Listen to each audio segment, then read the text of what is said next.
کیا عالمی طاقت کا اصل کنٹرول اب زمین، فوج یا تیل کے پاس نہیں بلکہ چند مائکرو چپس بنانے والی فیکٹری کے ہاتھ میں منتقل ہو چکا ہے؟ ہم عام طور پر ٹیکنالوجی کو رفتار، سہولت یا ترقی کے طور پر دیکھتے ہیں، مگر طاقت کے نظام میں ٹیکنالوجی کا اصل کردار اس کی پیداوار میں نہیں بلکہ اس کے کنٹرول میں چھپا ہوتا ہے۔ خاص طور پر سیمی کنڈکٹرز وہ مقام بن چکے ہیں جہاں پورا عالمی نظام آ کر سکڑ جاتا ہے۔ یہاں مسئلہ ایجاد کا نہیں، رسائی کا ہے، اور رسائی ہمیشہ طاقت کی سیاست کو جنم دیتی ہے۔ کیوں سیمی کنڈکٹر سپلائی چین خود ایک اسٹریٹجک نقشہ بن جاتی ہے؟ سیمی کنڈکٹر بنانے کا عمل بظاہر ایک صنعتی سرگرمی لگتا ہے، مگر حقیقت میں یہ دنیا کے مختلف خطوں میں پھیلی ہوئی ایک انتہائی پیچیدہ نظام کا نتیجہ ہوتا ہے۔ اس میں خام مال کی تیاری ایک جگہ ہوتی ہے، ڈیزائن کسی اور ملک میں بنتا ہے، مشینری کہیں اور تیار ہوتی ہے، جبکہ اصل مینوفیکچرنگ چند محسوس فیکٹری میں انجام پاتی ہے۔ ہر مرحلہ اتنا تخصص رکھتا ہے کہ اسے فوری طور پر کسی دوسرے مقام پر منتقل کرنا تقریباً ناممکن ہوتا ہے۔ یہی وجہ ہے کہ جب پیداوار اس قدر باریک حصوں میں تقسیم ہو جاتی ہے تو نظام بظاہر عالمی تعاون اور مشترکہ ترقی کی مثال دکھائی دیتا ہے، مگر اندرونی طور پر یہ تقسیم ایک نازک توازن پیدا کر دیتی ہے۔ کسی ایک مرحلے میں معمولی رکاوٹ بھی پوری سلسلے کو متاثر کر سکتی ہے، جیسی ہی کوئی ریاست یا کمپنی اس زنجیر کی کسی حساس حصے پر مضبوط گرفت بنا لیتی ہے، باقی تمام شراکت دار غیر محسوس انداز میں اس پر منحصر ہونے لگتے ہیں۔ وقت گزرنے کے ساتھ یہ انحصار صرف صنعتی ضرورت نہیں رہتا بلکہ سیاسی اثر و رسوخ میں بدل جاتا ہے، جہاں رسائی شرائط سے جڑ جاتی ہے اور ٹیکنالوجی آزاد تجارت کے بجائے ایک کنٹرول شدہ راستہ بن جاتی ہے جس کے ذریعے طاقت خاموشی سے استعمال کی جاتی ہے۔ کیوں جدید طاقت رفتار سے نہیں بلکہ مائکرو لیول کنٹرول سے بنتی ہے؟ جدید معیشتوں کی بنیاد رفتار پر قائم ہے، جہاں پیداوار، ترسیل، مالی لین دین اور ڈیجیٹل رابطے سب ایک مسلسل بہاؤ میں چلتے رہتے ہیں، مگر اس رفتار کا اصل انحصار ان چھوٹی سیمی کنڈکٹر چپس پر ہوتا ہے جو فیکٹری کی مشینوں سے لے کر مواصلاتی نیٹ ورکس اور مصنوعی ذہانت کے نظام تک ہر چیز کو فعال رکھتے ہیں۔ جب چپس کی سپلائی معمول کی مطابق چلتی رہے تو نظام مستحکم دکھائی دیتا ہے، لیکن جیسے ہی فراہمی میں معمولی تاخیر یا کمی پیدا ہوتی ہے، پوری صنعتی زنجیر میں رکاوٹ آنا شروع ہو جاتی ہے۔ کارخانے اپنی رفتار کم کرتے ہیں، نئی مصنوعات کی لانچ مؤخر ہو جاتی ہے اور مارکیٹ میں غیر یقینی بڑھنے لگتی ہے۔ اس صورتحال سے واضح ہوتا ہے کہ جدید طاقت اب صرف بڑے وسائل یا وسیع صنعت رکھنے سے پیدا نہیں ہوتی بلکہ ان چھوٹے مگر لازمی اجزاء پر کنٹرول سے جنم لیتی ہے جن کے بغیر کوئی نظام آگے نہیں بڑھ سکتا۔ جو ریاست یا نظام اس مائکرو سطح پر مضبوط گرفت قائم کر لیتا ہے وہ بغیر کسی عسکری تصادم کی بھی دوسری معیشتوں کی رفتار کو متاثر کر سکتا ہے۔ وقت کے ساتھ ہی رفتار کا فرق سرمایہ کاری، تحقیق اور صنعتی ترقی میں فرق پیدا کرتا ہے اور بالآخر عالمی طاقت کے توازن کو خاموشی سے تبدیل کر دیتا ہے۔ کیوں سیمی کنڈکٹرز تکنیکی نہیں بلکہ جغرافیائی کمزوری پیدا کرتے ہیں؟ چپس کی تیاری عام طور پر صنعتی عمل نہیں بلکہ ایک ایسا پیچیدہ نظام ہے جس کے لیے انتہائی صاف ماحول، جدید ترین مشینری، مسلسل بجلی کی فراہمی اور اعلیٰ درجے کی مہارت درکار ہوتی ہے۔ اس پوری عمل میں معمولی گرد، درجہ حرارت کی ہلکی تبدیلی یا تکنیکی خلل بھی پیداوار کو متاثر کر سکتا ہے۔ اسی لیے دنیا میں صرف چند محسوس مقامات ایسے ہیں جہاں جدید ترین سیمی کنڈکٹرز بنانا ممکن ہو پایا ہے۔ جب کسی اہم ٹیکنالوجی کی پیداوار جغرافیائی طور پر محدود ہو جائے تو وہ علاقے صرف صنعتی مراکز نہیں رہتے بلکہ عالمی نظام کے حساس ستون بن جاتے ہیں۔ نتیجتاً پوری دنیا کی اقتصادی رفتار اور تکنیکی ترقی ان مقامات کے استحکام سے جڑ جاتی ہے۔ اگر کسی ایسے خطے میں سیاسی کشیدگی، تنازع یا عدم استحکام پیدا ہو جائے تو اس کا اثر صرف مقامی سطح تک محدود نہیں رہتا بلکہ عالمی سپلائی چین، صنعتوں اور مالیاتی منڈیوں تک پھیل جاتا ہے۔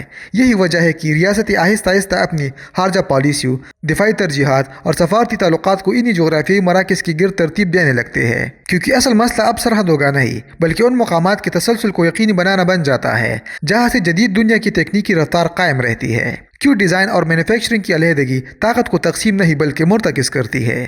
بظاہر یہ تصور منطقی محسوس ہوتا ہے کہ جب ایک ملک سیمی کنڈکٹرز کا ڈیزائن تیار کرے اور دوسرا ملک ان کی مینوفیکچرنگ انجام دے تو طاقت مختلف ہاتھوں میں تقسیم ہو جاتی ہے، مگر عملی طور پر یہ تقسیم ایک نئے قسم کے انحصار کو جنم دیتی ہے۔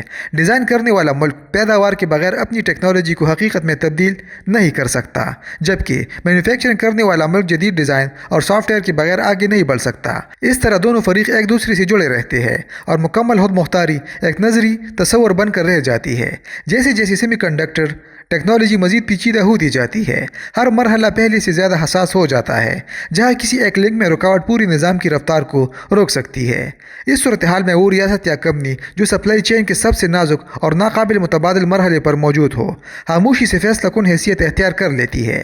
وقت گزرنے کے ساتھ یہی ساخت عالمی تعلقات کو بھی متاثر کرنے لگتی ہے، کیونکہ ممالک اپنی سیکیورٹی اور اقتصادی استحکام کو یقینی بنانے کے لیے ایسے شراکت داروں کے قریب آتے ہیں جو ٹیکنالوجی کے اہم حصوں پر کنٹرول رکھتے ہو۔ یوں اتحاد نظریاتی بنیادوں کے بجائے تکنیکی ضرورتوں کے گرد تشکیل پانے لگتی ہے۔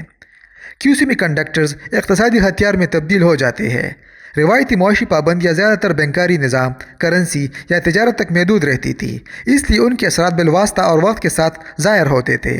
مگر جب دباؤ کا مرکز سیمی کنڈکٹر چپس اور انہیں بنانے والی مشینری بن جائے تو اثر کئی زیادہ براہ راست اور گہرا ہو جاتا ہے۔ جدید صنعتیں، دفاعی نظام، مصنوعی ذہانت اور ڈیجیٹل انفراسٹرکچر سب انہی چپس پر قائم ہوتے ہیں۔ اس لیے جیسے ہی کسی ملک کی رسائی محدود ہوتی ہے، اس کی صنعتی رفتار آہستہ آہستہ کم ہونے لگتی ہے۔ نئی فیکٹریاں جدید معیار تک نہیں پہنچ پاتی، تحقیقاتی ادارے اگلی نسل کی ٹیکنالوجی پر کام کرنے میں پیچھے رہ جاتے ہیں، اور مقامی کمپنیوں کی جدت پیدا کرنے کی صلاحیت کمزور پڑنے لگتی ہے۔ ابتدا میں یہ فرق معمولی دکھائی دیتا ہے، کیونکہ معیشت فوری طور پر نہیں رکتی، مگر وقت کے ساتھ ٹیکنالوجی کا فاصلہ بڑھتا چلا جاتا ہے۔ ایک دہائی بعد یہی حالہ مہارت، پیداوار اور عالمی مسابقت میں واضح نظر آنے لگتا ہے۔ نتیجتاً کچھ ریاستیں مسلسل نئی ٹیکنالوجی تخلیق کرنے والی بن جاتی ہے، جبکہ باقی ممالک آہستہ آہستہ صرف صارف کی حیثیت اختیار کر لیتے ہیں، اور یوں طاقت کا توازن خاموشی سے ان کے درمیان منتقل ہونے لگتا ہے۔ کیوں مصنوعی ذہانت کی دوڑ دراصل چپس کی دوڑ ہے؟ مصنوعی ذہانت کا مستقبل اب صرف الگورتھمز کی ذہانت یا سافٹ ویئر کی جدت تک محدود نہیں رہا، بلکہ اس کی اصل بنیاد کمپیوٹنگ طاقت بنتی جا رہی ہے، اور یہ کمپیوٹنگ طاقت براہ راست جدید سیمی کنڈکٹر چپس پر منحصر ہے۔ آج کی بڑے اے آئی ماڈلز کو تربیت دینے کے لیے ہزاروں طاقتور پروسیسرز، مسلسل توانائی اور طویل مدت تک چلنے والی کمپیوٹنگ صلاحیت درکار ہوتی ہے۔ یہی وجہ ہے کہ چپس محض ایک ٹیکنالوجی پروڈکٹ نہیں رہے، بلکہ عالمی طاقت کی نئی کرنسی بن چکی ہے۔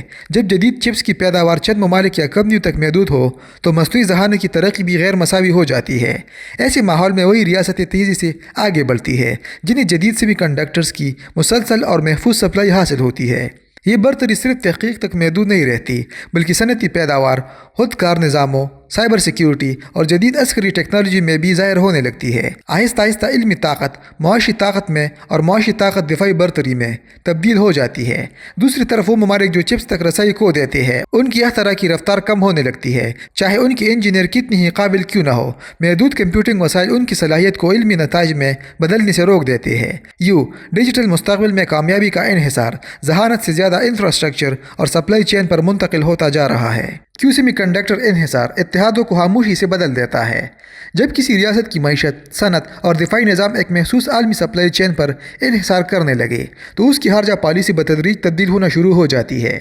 ایسے حالات میں سفارتی فیصلے صرف نظریاتی اصولوں، تاریخی تعلقات یا سیاسی نعروں کی بنیاد پر نہیں کیے جاتے، بلکہ اس بات پر منحصر ہوتے ہیں کہ اہم وسائل، ٹیکنالوجی اور پرزجات کی فراہمی کتنی محفوظ ہے۔ اگر کسی ملک کی صنعت جدید چپس، توانائی کے آلات یا حساس مشینری کے لیے چند محدود شراکت داروں پر انحصار کرے تو وہ غیر ارادی طور پر اپنی پالیسیوں میں احتیاط اختیار کرنے لگتا ہے تاکہ سپلائی متاثر نہ ہو۔ وقت کے ساتھ یہ معاشی انحصار سلامتی کے مسئلے میں تبدیل ہو جاتا ہے۔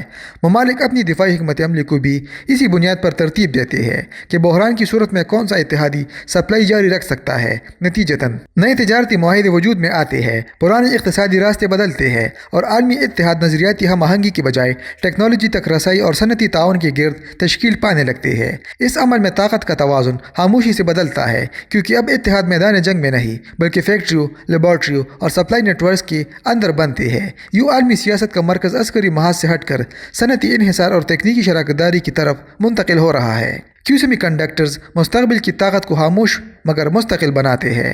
روایتی طاقت عموماً فوری طور پر نظر آتی تھی، جیسے فوجی قوت، ہتھیاروں کی نمائش یا معاشی پابندیاں، جن کے اثرات واضح اور تیز ہوتے تھے۔ مگر چپس پر مبنی طاقت اپنی نوعیت میں خاموش اور تدریجی ہوتی ہے، کیونکہ اس کا اثر اچانک نہیں بلکہ وقت کے ساتھ ظاہر ہوتا ہے۔ جب کوئی ریاست مسلسل تحقیق، جدید سیمی کنڈکٹر ڈیزائن، پیداوار کی صلاحیت اور سپلائی چین کا استحکام پر سرمایہ کاری کرتی ہے تو ابتدا میں یہ صرف صنعتی ترقی کا ایک عام مرحلہ مرحلہ محسوس ہوتا ہے۔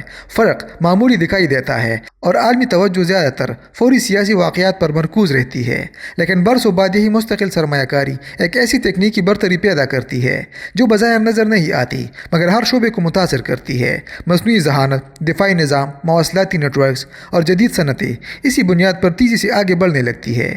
دوسری ریاستیں جب اس خلا کو محسوس کرتی ہے تو متبادل بنانے کی کوشش ضرور کرتی ہے، مگر سیمی کنڈکٹر صنعت کی پیچیدگی، بھاری لاگت، مہارت کی کمی اور طویل وقت درکار ہونے کی وجہ سے وہ رفتار حاصل نہیں کر پاتے۔